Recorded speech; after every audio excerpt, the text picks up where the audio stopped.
వస్తుంది. వాళ్ళందరూ అదన్నారా? వాళ్ళందరూ మైక్స్ మ్యూట్ చేయమని చెప్పాను. అంటే స్టూడెంట్స్ ఉన్నారు చూస్తున్నారు. మీరు మీటింగ్ లో గురించి అందరూ వచ్చినట్లేగా చెప్పండి. వ్యాసాయ విష్ణురూపాయ వ్యాసరూపాయ విష్ణవే నమో వై బ్రహ్మనిధయే వాసిష్ఠాయ నమో నమః. శ్రీ గురుభ్యో నమః. వ్యాస పౌర్ణమిని గురు పౌర్ణమిగా జరుపుకుంటున్నామని ఎంతమందికి తెలుసు? ఎన్నో పండుగలు చేసుకుంటాం మనం. ఉత్సాహంగా, ఉల్లాసంగా, సంతోషంగా అనేక రకాల పండుగలు మనం చేసుకుంటాం.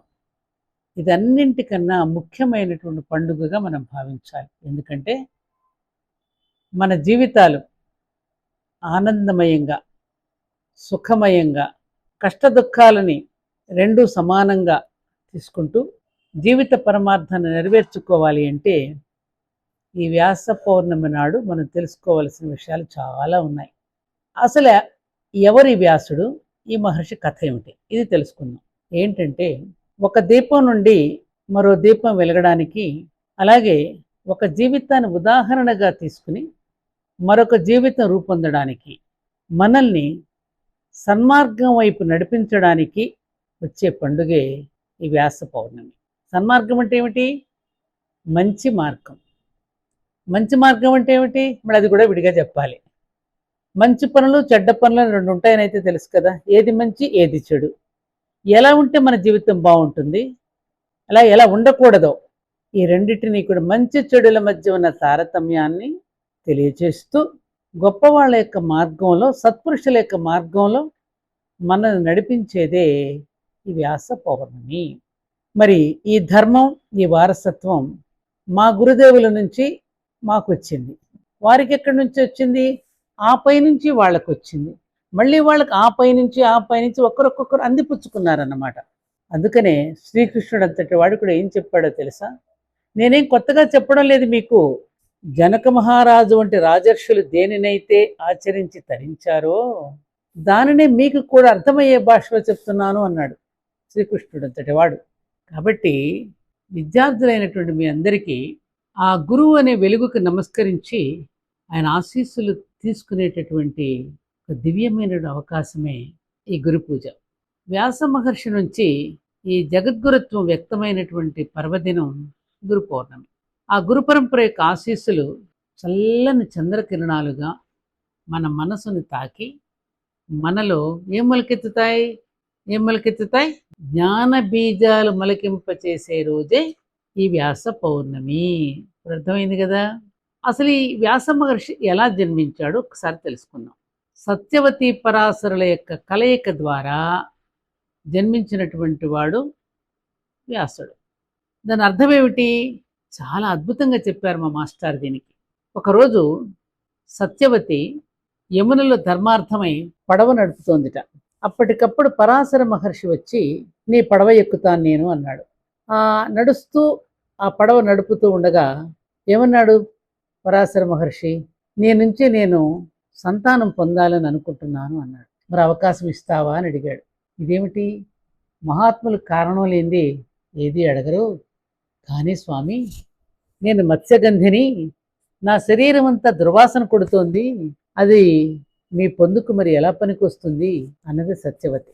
అప్పుడు వ్యాస మహర్షి, దానికేంటి, ఇప్పుడే నిన్ను యోజన గంధిని చేస్తాను, నీ నుంచి వచ్చే వాసన కొన్ని యోజనాల వరకు వ్యాపిస్తుంది, ఇది నీకు ఆజన్మాంతం ఉంటుందని చెప్పి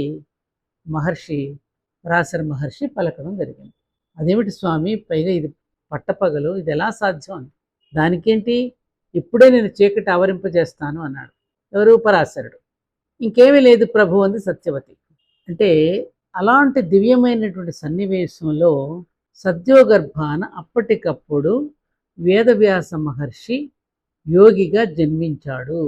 జన్మించి తల్లికి నమస్కరించి, అమ్మ నువ్వు మళ్ళీ ఎప్పుడు అవసరమైతే అప్పుడు నన్ను పిలువు, నీ కార్యార్థమై నువ్వు ఎప్పుడు పిలిచినా వస్తానని చెప్పి ఆయన అక్కడి నుంచి అంతర్ధానమైపోయాడు. దీని నుంచి మనం అర్థం చేసుకోవాల్సినటువంటి లోతైనటువంటి అంతరార్థం తెలుసుకోవాలంటే అద్భుతంగా చెప్పారు. మానవుడు పుట్టుక ముందు పరమ పవిత్రమైన దివ్యాంశతో జన్మనెత్తిన వాడే. అలా దివ్యాంశతో పవిత్రంగా జన్మ ఎత్తిన తరువాత కోరికలు కాంక్షలు కారణంగా అతనికి ఒక రకమైన మత్స్యగంధిత్వం వచ్చేస్తుంది. మత్స్యగంధిత్వం అంటే ఏమిటి?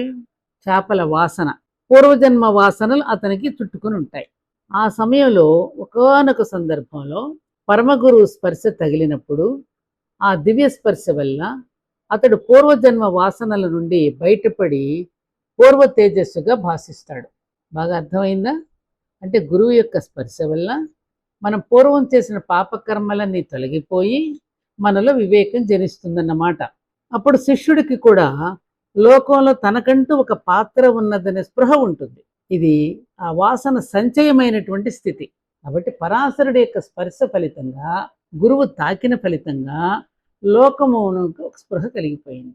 లోకం అనేటటువంటి దాని పట్ల అతనికి స్పృహ కరిగిపోతుంది. దేహం పట్ల కూడా స్పృహ కరిగిపోతుంది. అతడు లోకంలో ఉంటాడు, కానీ లోకంతో కాక గురువుతో ఉంటాడు. అతడు వృత్తి వ్యాపారాల్లో ఉన్నప్పటికీ కూడా గురువుతో అతని యొక్క సంగమం నిరంతరము భాషిస్తూ ఉంటుంది.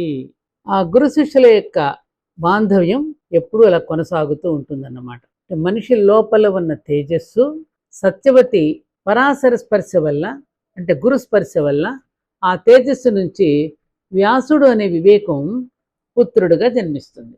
అప్పుడు వ్యాసుడు ఏం చేశాడు? వేదాలను ఎడిట్ చేసి 4 వేదాలుగా తీర్చిదిద్దినట్లుగా ఈ వివేకం మనిషి జీవితాన్ని అయోమయ స్థితి నుండి ఒక దివ్య స్థితికి తీసుకువెళ్తుంది. ఎంత గొప్ప మాట!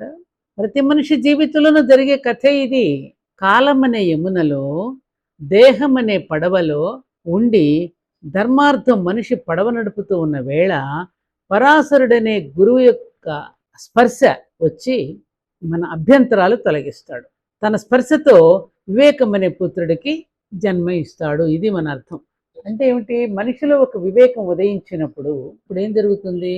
మనిషి సాక్షిగా జీవితాన్ని చూడగలుగుతాడు. జీవిత సన్నివేశాలలో తనను కూడా ఒక పాత్రగా చూడగలుగుతాడు. ఇన్వాల్వ్ కాకుండా, ఇరుక్కోకుండా తన జీవితాన్ని చూడగలుగుతాడు. పరాశర స్పర్శ ఫలితంగా జీవితం ఎక్కడ వ్యక్తమవుతోందో ఆ బిందువు వద్ద నిలబడి జీవితాన్ని చూసే స్థితి మనిషికి కలుగుతుంది. సాక్షి అంటే ఏమిటి? స ప్లస్ అక్షి, కన్ను కలిగిన వాడు, తనను తాను చూడగలిగిన వాడు, తన జీవితాన్ని తాను ఇతిహాసంగా వ్రాయగలిగిన వాడు. మరి చావు పుట్టుకల కథంతా ఎందుకు? ఆనందం కోసమేగా. ఇప్పుడు మనం పిచ్చుకు గూళ్ళు కట్టుకుంటాం, ఆ తర్వాత వాటి మీద నుంచి నడిచి వచ్చేస్తాం. అది శాశ్వతం కాదు. మరి కట్టడం దేనికి?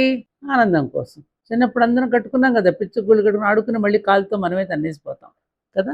అలాంటిదన్నమాట. ఇలాంటి సంప్రదాయాన్ని, ఇలాంటి సత్య దర్శనాన్ని ఇచ్చిన ఈ గడ్డ యొక్క రుణం మనం తీర్చుకోగలమా?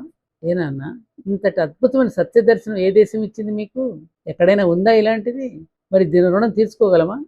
మళ్ళీ మళ్ళీ ఇక్కడే జన్మిద్దాం.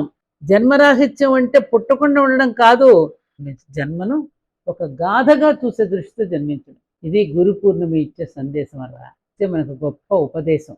ఆ పరమ గురువుల స్పర్శ మనకు నిండుగా లభిస్తే మన జీవితాలు మనకి గాథలుగా గోచరిస్తాయి. మన జీవితాల నుండి మనకు బోధలు ఇలా నిరంతరము వినపడుతూనే ఉంటాయి. మన జీవిత కావ్యంలోని నవరసాలని మనం చక్కగా అనుభవించగలుగుతాం. ధర్మాధర్మల విశ్లేషణను దర్శించి ఈ మహత్తరమైనటువంటి వైచిత్రి అంటే ఒక భిన్నత్వాన్ని, ఒక విచిత్రాన్ని అనుభవించడానికి మళ్ళీ మళ్ళీ ఈ భూమికి దిగివచ్చాలని అనిపిస్తుంది. మళ్ళీ మళ్ళీ ఈ భూమి మీదే దిగి రావాలని, ఈ భూమి మీదే పుట్టాలని మనకు అనిపిస్తుంది. కాబట్టి ఆ వ్యాస మహర్షికి మనందరం జ్యోతలు సమర్పించుకుంటూ పడిపోతున్న మన జీవితాలను మళ్ళీ సరైన మార్గంలో నిలబెట్టడానికి వచ్చే ఈ గొప్ప పండుగని జ్ఞానదీపాలు వెలిగించుకుంటూ వ్యాస మహర్షి ఆశీస్సులు అందుకుందామని తెలియచేస్తూ, స్వస్తి ప్రజాభ్య పరిపాలయంతాం న్యాయేన మార్గేణ మహీమహీసా గోబ్రాహ్మణేభ్యః శుభమస్తు నిత్యం. లోకా సమస్తా సుఖినో భవంతు.